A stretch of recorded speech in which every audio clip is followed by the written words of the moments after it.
How to evaluate functions. Okay, so all of these are functions and they're written in function notation. So just remember, these could have maybe been written with a y instead of an f of x, but we want to get used to using the f of x and y interchangeably since we know that y is equal to f of x when we're talking about functions. So when we evaluate a function, what we're really doing is just substituting something into our machine, into f of x. Because remember, we could think of f of x as some sort of machine.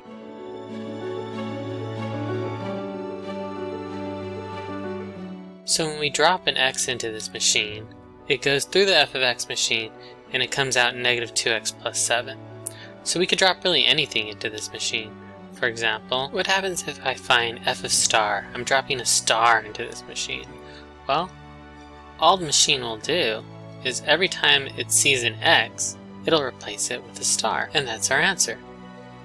But we could plug in numbers instead. So let's find f of 1, something easy. And again, all this really means is that in place of x, I'm substituting a 1. When I put in numbers, of course, I could always simplify as much as I can.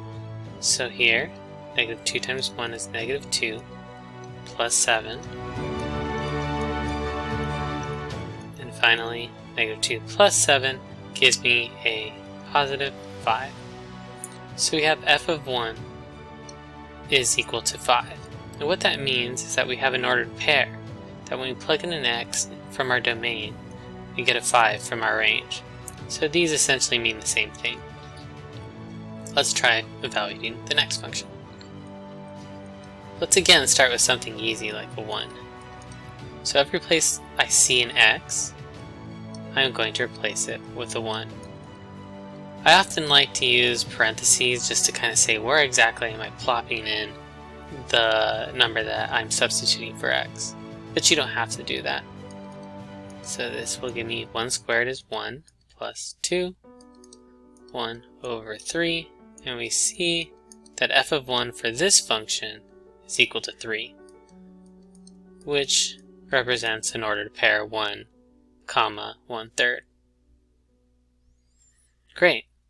Let's look at the next one. Let's plug in something a little more challenging, like a 2. Again, I like to use parentheses to just kind of tell myself where I'm popping in my numbers.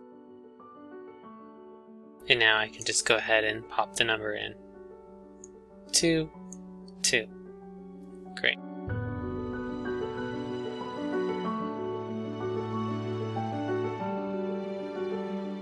Make sure you know how to use your fractions here. I'll do it in 2 steps just to help.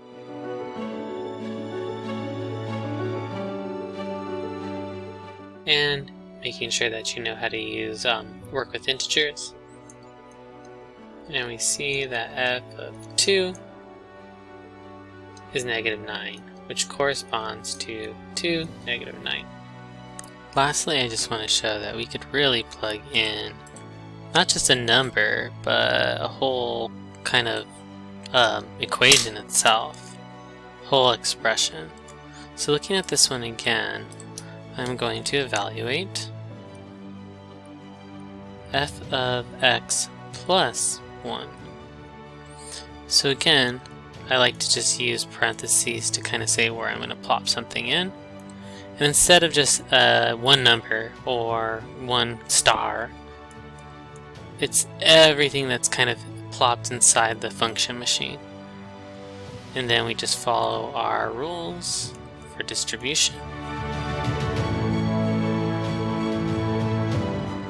And we see that f of x plus 1 equals negative 2x plus 5. Normally this probably wouldn't be written as an ordered pair, but I do want to just emphasize that it is an ordered pair.